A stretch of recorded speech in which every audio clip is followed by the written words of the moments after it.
कृषि विभाग का औचक निरीक्षण वीकेआई में की जा रही है। कई फैक्ट्रियों की जांच अहम खबर है, जहां कृषि अधिकारी मौके पर जांच कर रहे हैं। सेठिया एंटरप्राइजेस पर जांच की गई, अब अन्य फैक्ट्रियों पर भी खाद बीज की जांच की जा रही है।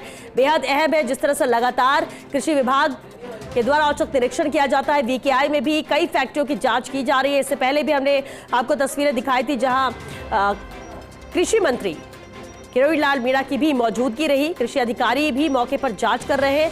सेठिया एंटरप्राइजेस पर जांच की गई है और अब अन्य फैक्ट्रियों पर भी खाद बीज की जांच की जा रही है।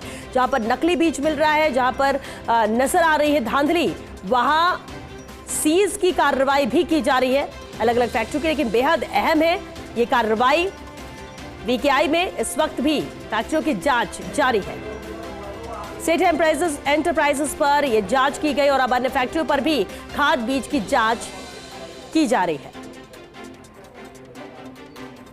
यह अहम तस्वीर आप देख सकते हैं। सीनियर स्पेशल कोरेस्पॉन्डेंट विनोद सिंह चौहान हमारे साथ जुड़ चुके हैं। विनोद जी, बेहद अहम है जिस तरह से पिछले कई दिनों से हम देख रहे हैं, लगातार तस्वीरें सामने आ रही है और पता चल रहा है कि किस तरह से लंबे वक्त से ये नकली खाद बीज की धांधली चल रही थी।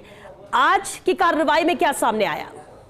बिल्कुल, देखिए, पहले जब एक कंपनी पर जो बीज भंडार है उस पर कार्रवाई करी तो अधिकारियों का कहना है कि वहां पर भी काफी नकली बीज बरामद होने की सूचना है। ऐसे में सैंपल लिए गए हैं और कंपनी को सीज भी किया जा सकता है। तमाम चीजों को लेकर के घेराबंदी की गई और सबसे बड़ी बात यह है, देखिए, अभी 3 फैक्ट्रियों पर कार्रवाई चल रही है। किरोड़ी लाल मीणा ने साफ तौर पर कह रखा है कि एक के बाद एक पूरे इलाके में जितनी भी फैक्ट्रियां हैं, और अब तो ये स्थिति हो गई है कि जो स्थानीय लोग हैं वो तक सूचना दे रहे हैं। जब मौके पर अधिकारियों की टीम पहुंचती है किसी फैक्ट्री पर छापेमारी के लिए, तो वहाँ के स्थानीय लोग भी कहते हैं कि साहब, इस फैक्ट्री में भी घटिया नकली माल है, इस फैक्ट्री में भी घटिया नकली माल है। तो तमाम लोगों के कहने पर भी, देखिए, पिछली बार भी किरोड़ी लाल मीणा 2 ऐसी फैक्ट्रियों में गए थे जो स्थानीय लोगों ने कहा कि साहब, यहाँ लंबे समय से घटिया माल मिल रहा है और किसानों को लूटा जा रहा है। 975 रुपए का जो पैकेट है वो 10,000 रुपए का बेचा जा रहा है। इसको देखते हुए किरोड़ी लाल मीणा मौके पे पहुंचकर पिछली बार देखा था तो घटिया माल की पुष्टि हुई थी और आज भी लोगों के कहने पर भी, जो स्थानीय निवासी उनके कहने पर भी छानबीन कंपनियों में की जा रही है। ये 4थी कंपनी में बताया जा रहा है कि 4थी फैक्ट्री में कार्रवाई चल रही है और एक से एक कड़ी जोड़कर कार्रवाई की जा रही है। देखिए, सबसे बड़ी बात यह है कि जब बड़ी फैक्ट्रियों पर छापेमारी हुई थी, बड़ी फैक्ट्रियों को सीज किया गया था, तो उनसे जुड़ी हुई कितनी फैक्ट्रियां हैं, वो कितनी फैक्ट्रियों में माल सप्लाई कर रहे थे, वो लिस्ट भी किरोड़ी लाल मीणा के पास थे। और उसी के आधार पर अब छोटी फैक्ट्रियों को भी खंगाला जा रहा है कि वो माल कहाँ खपा रहे हैं, क्योंकि अभी खरीफ का सीजन चल रहा है और ऐसे में किसान ने बुआई शुरू कर दी है, तो कहीं ना कहीं किसान के साथ धोखा न हो जाए। तमाम पहलुओं को देखते हुए प्रदेश भर में अभियान चल रहा है और जयपुर में ये 11वीं फैक्ट्री होगी।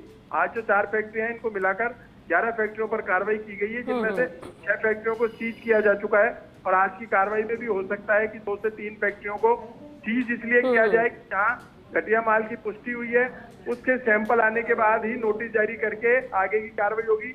लेकिन तब तक फैक्ट्रियों को सीज किया जा सकता है और यह देखा जा सकता है कि इनका माल और कहाँ खपाया जा रहा था। तो एक के बाद एक कड़ी से कड़ी मिला करके किरोड़ी लाल मीणा प्रदेश के लाखों किसानों के लिए काम कर रहे हैं और बाकी अब तक की बड़ी कार्रवाई है। और देखिए, किरोड़ी लाल मीणा ने साफ तौर पर पहले भी कहा था कि केंद्रीय उर्वरक और रसायन मंत्री को सारी जानकारी देंगे। बहरहाल वो बैठक निरस्त हो गई, लेकिन जब भी बैठक होगी 2-3 दिन बाद तो वो फिर से बताएंगे कि और बड़ी कार्रवाई हो गई है, और बड़े मामले सामने आ गए हैं और किस तरीके से विभाग ने शिकंजा अपने अधिकारियों पर भी कस रखा है और फैक्ट्रियों पर भी कस रखा है जो घटिया खाद बीज। और बिल्कुल विनोद जी, और इसलिए आज से बेहद अहम कार्रवाई, और इसलिए किसान भी खुश हैं कि कम से कम उनके लिए, उनके साथ जिस तरह से धोखाधड़ी हो रही थी, जिस तरह से उनके बीज, नकली बीज के भरोसे वो अपने खेत के लिए बैठे रहते थे और कितना नुकसान होता था, इसलिए इंतजार भी सभी को था और एक उम्मीद भी बढ़ गई है इन कार्रवाइयों की वजह से, क्योंकि लगातार कार्रवाई जारी है। विनोद जी, आप नजर बनाकर रखिए।